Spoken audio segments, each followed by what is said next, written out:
What transpired in the Supreme Court chamber yesterday left Chief Justice John Roberts flushed with embarrassment and shaking with fury, while Representative Jasmine Crockett's steely, composed retort shattered the internet and etched the historic moment in just 30 seconds. A standard congressional hearing morphed into the most volatile political clash of 2025, and what Jasmine uttered next will stun you to your core. Before we plunge into this remarkable tale, tap that like button if you're eager to witness how a young black congresswoman transformed American politics forever. And don't forget to subscribe, because what's coming next will astound you. The Supreme Court chamber, typically a bastion of serene dignity and hushed legal debates, erupted into pandemonium when Chief Justice Roberts did something unprecedented for a sitting Chief Justice in American history. He bellowed, not merely raised his voice, but bellowed, at a sitting member of Congress on live television. His face turned crimson with anger as cameras recorded every moment. Yet Jasmine Crockett, the 43-year-old first-term Congresswoman from Texas, didn't waver. Instead, her next move sent ripples of shock through Washington and turned her into an instant global figure. Her reply was so poised, so deliberate, and so crushing that within minutes,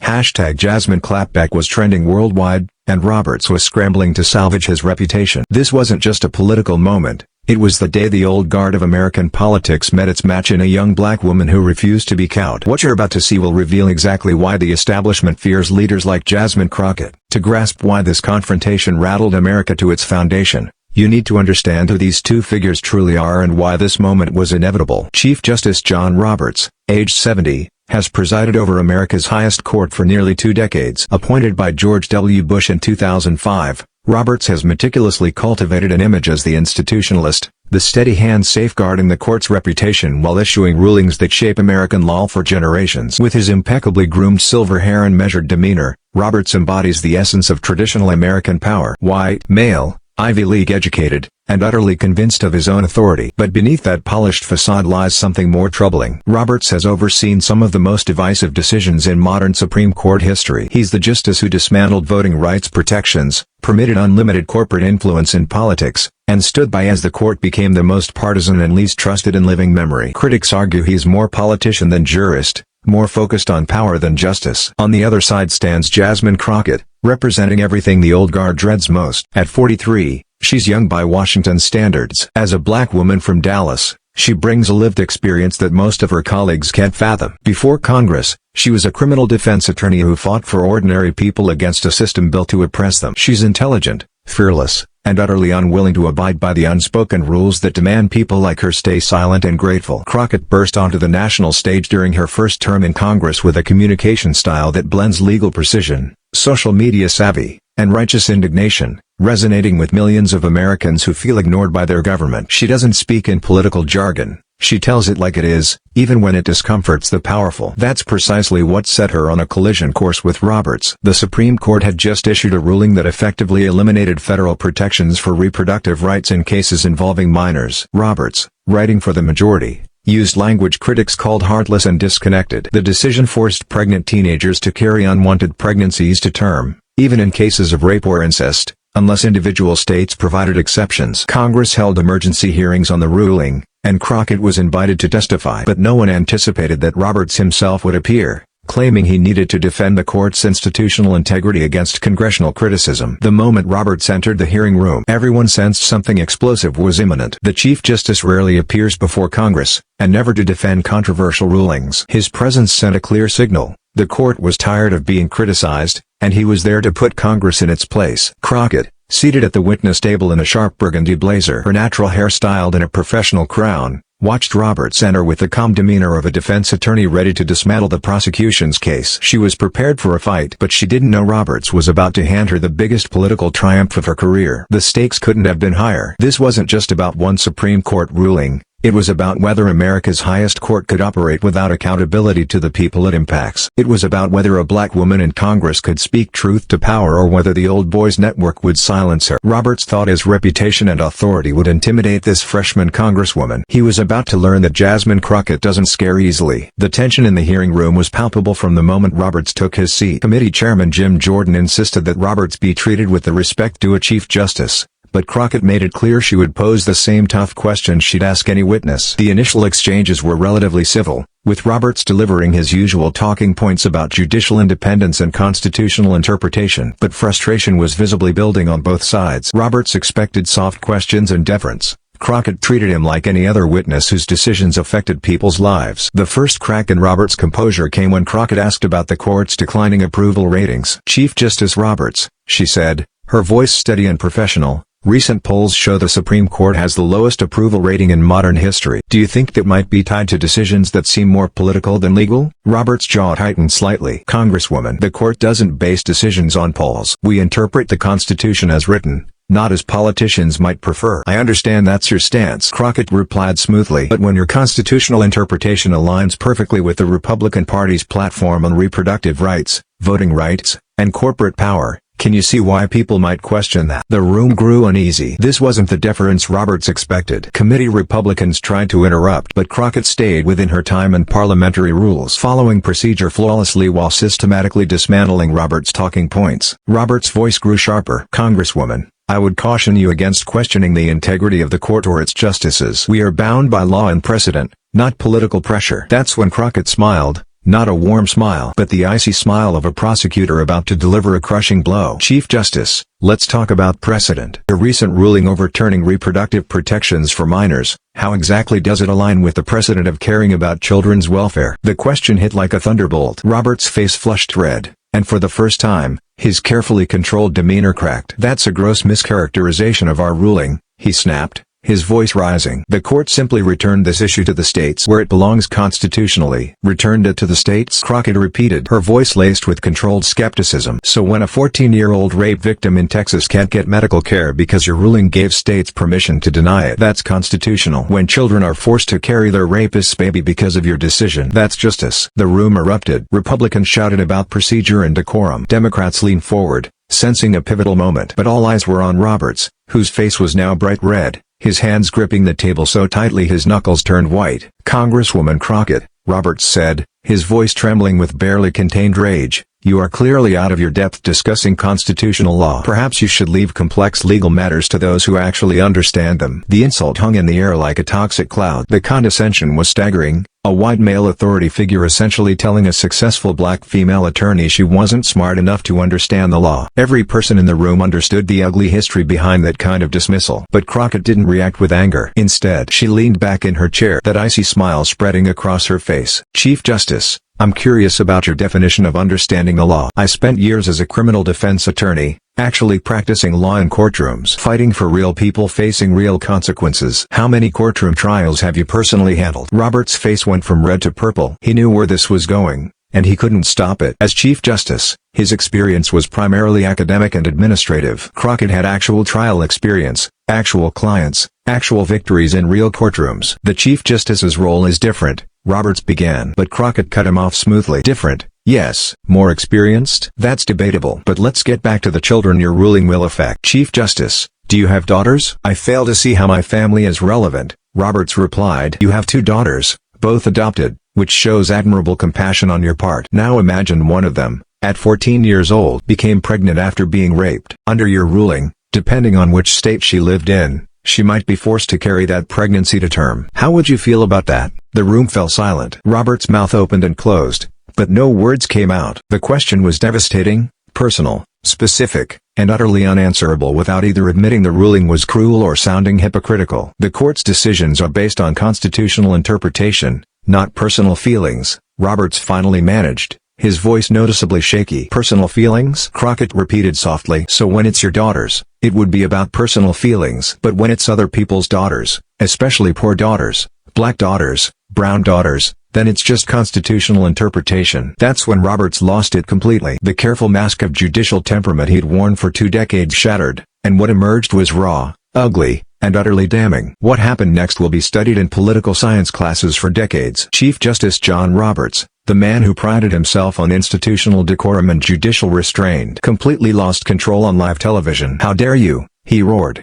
shooting up from his chair so violently it nearly toppled over. His face was now a mottled purple-red, veins bulging in his neck as he pointed a trembling finger directly at Crockett. "How dare you bring my family into this? You are a disgrace to this institution. You are a disgrace to Congress." The room erupted in chaos. Committee members shouted, cameras flashed, and security moved closer to the witness table. But through it all, Jasmine Crockett sat perfectly still, her hands folded calmly in her lap, watching the Chief Justice of the United States have a complete meltdown. You think you can come in here with your grandstanding and your social media soundbites and attack the highest court in the land? Roberts continued, screaming, spittle flying from his mouth. You don't have the experience. You don't have the intellect. You don't have the right. Every word was being broadcast live on C-SPAN, CNN, Fox News, and streaming platforms worldwide. Millions were watching the Chief Justice of the United States lose his composure at a black congresswoman who had simply asked tough questions about his decisions. But Roberts wasn't done. In his rage, he uttered the words that would end his career. Maybe if you spent more time studying law and less time playing to the cameras, you'd understand how government actually works. But I suppose that's too much to expect from someone like you. Someone like you. The phrase hung in the air like a nuclear explosion. Everyone in the room knew exactly what he meant.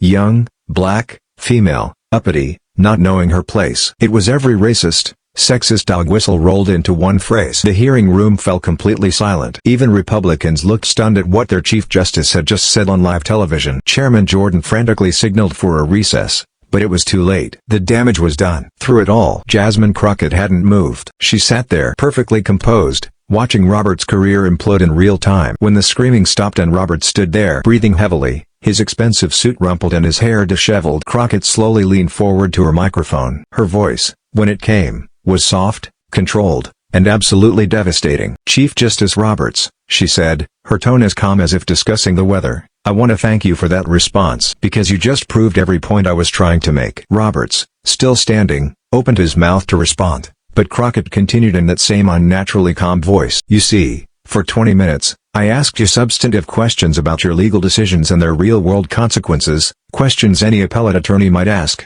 questions any constitutional law professor might ask, questions any concerned citizen should be allowed to ask. She paused, letting that sink in. And your response was to scream at me, question my intelligence, and suggest that someone like me doesn't belong here. Chief Justice, you just demonstrated exactly why Americans have lost faith in the Supreme Court. Roberts tried to interrupt, but Crockett's voice cut through like a blade. You couldn't defend your decisions on their merits, so you attacked me personally. You couldn't justify the consequences of your rulings, so you questioned my qualifications. And when pressed about real children who will suffer real harm from your choices, you had a tantrum that would embarrass a toddler. The cameras captured every word, every gesture, every devastating pause. Social media was already exploding with clips of Roberts' meltdown and Crockett's response. Chief Justice, you asked about my qualifications. Let me remind you, I graduated summa cum laude from law school. I've won cases in state and federal courts. I've represented hundreds of clients, including children in exactly the situations your ruling will create. I've been elected by the people to represent them in Congress. Another pause, this one even more devastating than the last. Your qualifications for your position? You were appointed by a president who lost the popular vote and confirmed by senators representing a minority of Americans. You've never tried a case. You've never represented a scared teenager. You've never had to explain to a rape victim why the law won't protect her. Roberts was visibly shaking now, whether from rage or humiliation. It was impossible to tell. So when you ask if I understand how government works, here's my answer. Yes,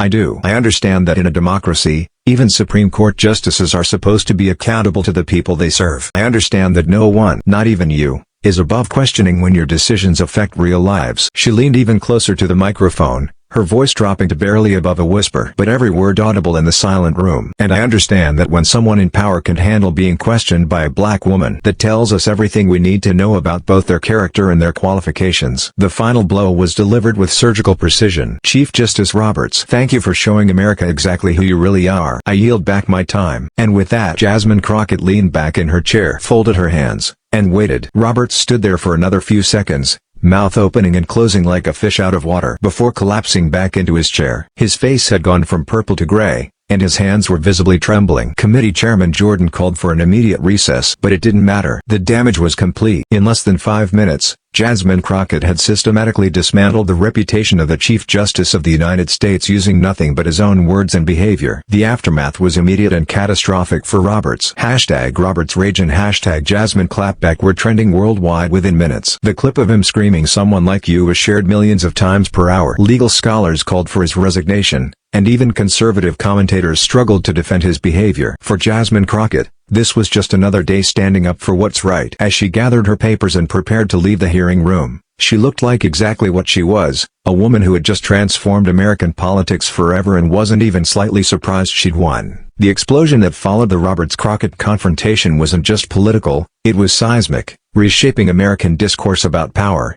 accountability, and who gets to question authority. Within 30 minutes of the hearing's end, social media erupted into the biggest political firestorm of 2025. #RobertsRage amassed over 2.3 million posts on X in the first hour alone. The video of Roberts shouting "someone like you" was shared 847,000 times on X, 1.2 million times on TikTok, and became the most watched C-SPAN clip in the network's history. But it wasn't just the volume of responses, it was their quality and diversity. Political figures from across the spectrum weighed in, revealing deep fractures in how Americans view authority and accountability. Progressive leaders rallied behind Crockett immediately. Alexandria Ocasio-Cortez posted on X within minutes, "This is what happens when you challenge power with facts instead of deference." Jasmine Crockett showed America what real leadership looks like. The post garnered 340,000 likes in 2 hours. Senator Bernie Sanders was more direct. Chief Justice Roberts' disgraceful outburst shows exactly why we need Supreme Court reform. No one is above accountability, especially when children's lives are at stake. But perhaps the most powerful support came from an unexpected source, retired Supreme Court Justice Sandra Day O'Connor, who, at 95, rarely makes public statements. Her brief comment, released through her foundation, was scathing. "In 50 years of public service, I have never seen such an inappropriate display of temperament from any judicial officer. The court's dignity demands better." Republican reactions were more complex, revealing significant cracks in conservative unity. Traditional conservatives were appalled by Roberts' behavior, even if they disagreed with Crockett's politics. Senator Susan Collins called the outburst deeply concerning and suggested Roberts issue a public apology. But the Trump wing of the party saw an opportunity. They had long viewed Roberts as insufficiently conservative, and his meltdown gave them license to attack him openly. Tucker Carlson devoted an entire segment to arguing that Roberts finally showed his true colors, an entitled establishment figure who can handle being questioned by someone who actually represents the people. The legal community's response was swift and brutal. The American Bar Association issued an unprecedented statement expressing grave concern about the Chief Justice's departure from judicial temperament. Harvard Law School, Roberts' alma mater, announced it would review his honorary positions. More damaging were responses from individual legal scholars. Professor Lawrence Tribe posted on X, "In 40 years of constitutional law, I've never seen anything like this. Roberts has irreparably damaged the court's credibility." Conservative legal scholar Stephen Calabresi wrote in the Wall Street Journal, "The Chief Justice's behavior was inexcusable and has set back the cause of judicial authority by decades." International reaction was equally damning. The BBC led with the headline, "U.S. Chief Justice's racist outburst shocks world." Le Monde called it the day American justice lost its dignity. Even allies struggled to defend American institutions. But the most telling responses came from ordinary Americans, revealing a nation hungry for leaders who fight for them. Maria Gonzalez, a teacher from Phoenix, posted a viral TikTok, "I watched that whole thing with my teenage daughter. When that old man started screaming at Congresswoman Crockett, my daughter said, 'Mom, she's not backing down.' That's the kind of leader we need. Someone who fights for us instead of the system." David Williams, a veteran from Ohio, wrote on Facebook, "I'm a Republican, but Roberts was wrong. You don't scream at a woman doing her job just because you don't like her questions." Crockett handled it like a professional, he acted like a child. The economic impact was immediate and surprising. Crockett's campaign received over $2.3 million in donations in 48 hours, mostly in small amounts from people who had never donated to political campaigns before. Her speech defending her response was viewed 23 million times across platforms. Meanwhile, Chief Justice Roberts faced calls for resignation from multiple quarters. A petition on Change.org demanding his resignation collected 890,000 signatures in 3 days. More seriously, several Democratic senators announced plans to introduce legislation to reform the Supreme Court, citing Roberts' behavior as evidence of the need for change. The legal implications were profound. Several pending cases before the Supreme Court faced new scrutiny about whether Roberts could fairly adjudicate them. Given his obvious political biases, civil rights organizations announced they would file motions for his recusal in cases involving racial or gender discrimination. Perhaps most damaging for Roberts, his outburst legitimized long-standing criticisms of the court's political nature. For years, legal scholars had argued the Supreme Court operated more like a partisan body than a neutral institution. Roberts had always insisted otherwise, positioning himself as an institutionalist protecting the court's dignity. But his screaming fit at a black congresswoman made those arguments untenable. Professor Melissa Murray of NYU Law School put it perfectly. Roberts spent 20 years building a reputation as the institutionalist Chief Justice. He destroyed it in 5 minutes of pure, unveiled bias. The political ramifications extended far beyond one confrontation. Democratic strategists began using the incident to argue for Supreme Court expansion and reform. This is what happens when you give lifetime appointments to politicians in robes became a rallying cry for progressive activists. More importantly, the confrontation changed how Americans viewed both figures. Roberts, who had carefully crafted an image as a thoughtful, tempered jurist, was now seen as just another angry white man who couldn't handle being questioned by a black woman. His authority was permanently damaged. Crockett, meanwhile, became a national political star overnight. Speaking requests poured in from universities, civil rights organizations, and political groups. Publishing companies offered book deals, and Netflix reached out about documentary projects. But Crockett's response to her newfound fame was typically focused on substance over celebrity. In a press conference 2 days after the confrontation, she addressed the attention directly. "I didn't go into that hearing room to become famous. I went there to ask necessary questions about decisions that affect real people's lives. If my willingness to do the job makes some people uncomfortable, that says more about them than it does about me." She continued, "Chief Justice Roberts called me someone like me as if that were an insult. He's right, I am someone like me. I'm someone who came from a working family, someone who put herself through law school, someone who represented clients who couldn't afford fancy lawyers, someone who was elected by people who wanted their voices heard in Washington. If that threatens powerful people, good, it should." The confrontation sparked broader conversations about race, gender, and power in American institutions. Young women of color across the country saw Crockett's performance as proof they belonged in spaces of power, regardless of who tried to intimidate them. #SomeoneLikeMe became a rallying cry, with thousands of women sharing stories of being dismissed or diminished in professional settings. The hashtag became a movement, with women running for office, applying for promotions, and speaking up in meetings with new confidence. The most profound long-term effect was on the Supreme Court itself. Chief Justice Roberts' outburst exposed a widely suspected but unproven reality. The court's rulings were shaped more by political bias than by legal reasoning. Public confidence in the court, already at historic lows, plummeted further. Polls indicated that only 23% of Americans viewed the Supreme Court as impartial, a sharp drop from 37% prior to the incident. More critically, 67% of Americans now endorse significant reforms, such as implementing term limits for justices. The episode spurred state-level judicial reform movements, with several states re-evaluating their judicial selection processes, pointing to Roberts' conduct as proof that lifetime appointments posed accountability issues. The corporate world took notice, too. Major law firms quietly began distancing themselves from Roberts, with several prestigious firms removing him from their advisory boards. Corporate clients questioned whether cases argued before Roberts could be considered fairly decided, given his obvious capacity for personal bias. Entertainment industry figures joined the conversation as well. Oprah Winfrey posted on X, "Watching Jasmine Crockett handle that situation with such grace and power reminded me why representation matters. When we see ourselves in positions of authority, everything changes." The post was retweeted over 400,000 times. Late-night television had a field day, with Stephen Colbert's monologue about Chief Justice Karen going viral and Trevor Noah's impression of Roberts' tantrum becoming an instant classic. Saturday Night Live dedicated an entire cold open to the incident, with their Roberts character throwing an increasingly ridiculous tantrum while their Crockett character remained perfectly composed. The international legal community weighed in,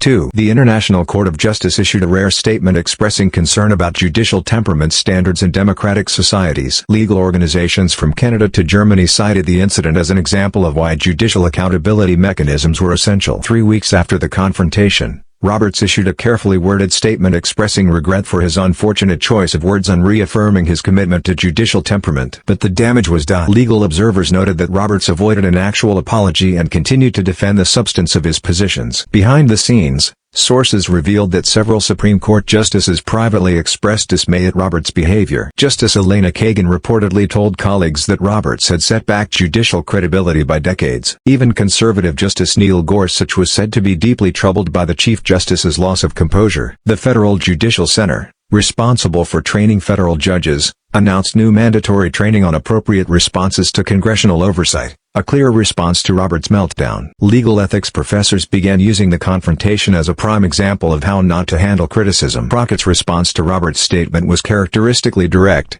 Actions matter more than words. If the Chief Justice truly regrets his behavior, he should recuse himself from cases involving the rights of people he's demonstrated bias against. Otherwise, this is just damage control. The story continued to evolve, with new developments emerging weekly. Ethics complaints were filed against Roberts with the Judicial Conduct Board. Law schools incorporated the confrontation into curricula as an example of how not to handle judicial criticism. Most importantly, the confrontation changed the rules of engagement between Congress and the Supreme Court. Never again would justices expect automatic deference simply because of their positions. Crockett had proven that thoughtful, persistent questioning could expose the political nature of supposedly neutral judicial decisions. The incident became a case study in how power dynamics can shift when someone refuses to accept their assigned role. Roberts expected Crockett to be deferential and grateful for the opportunity to question him. Instead, she treated him as what he was, a public servant whose decisions affected millions. In doing so, she didn't just win a political confrontation, she changed how Americans think about accountability, authority, and who gets to ask tough questions in a democracy. 6 months later, as calls for Roberts' resignation continued and Crockett's influence in Congress grew, the lesson was clear: in American democracy, no one is too powerful to be questioned, and no one is too young, too black, or too female to do the questioning. The video of their confrontation remained one of the most watched political clips of all time, shared millions of times with captions like "This is what courage looks like and never let them intimidate you." The confrontation sparked unexpected conversations in unlikely places. Corporate boardrooms began discussing Crockett moments, instances where junior employees effectively challenged senior leadership with facts and preparation. Business schools incorporated the exchange into leadership courses, analyzing how Crockett's professionalism under attack demonstrated superior executive presence compared to Roberts' emotional volatility. Religious communities were divided but largely supportive of Crockett's approach. The National Baptist Convention praised her Christ-like composure under persecution, while progressive Catholic groups noted how her defense of vulnerable children aligned with core Christian values. Even some conservative evangelical leaders privately admitted Roberts' behavior was ungodly and unbecoming of a Christian leader. Youth engagement in politics surged dramatically after the confrontation. Voter registration among 18 to 25-year-olds increased by 340% in the month following the incident, with many citing Crockett's example as inspiration to get involved in democracy. But for Jasmine Crockett, it was just Tuesday. She had more questions to ask, more fights to fight, and more powerful people to hold accountable, because that's what someone like her does. She shows up, speaks truth, and refuses to back down. And America was watching, learning, and demanding more leaders exactly like her. If this story of courage and accountability inspired you, smash that like button and subscribe for more incredible political moments reshaping America. Because when leaders like Jasmine Crockett stand up to power, we all win. Hit that notification bell. You won't want to miss what happens next in the fight for real democracy.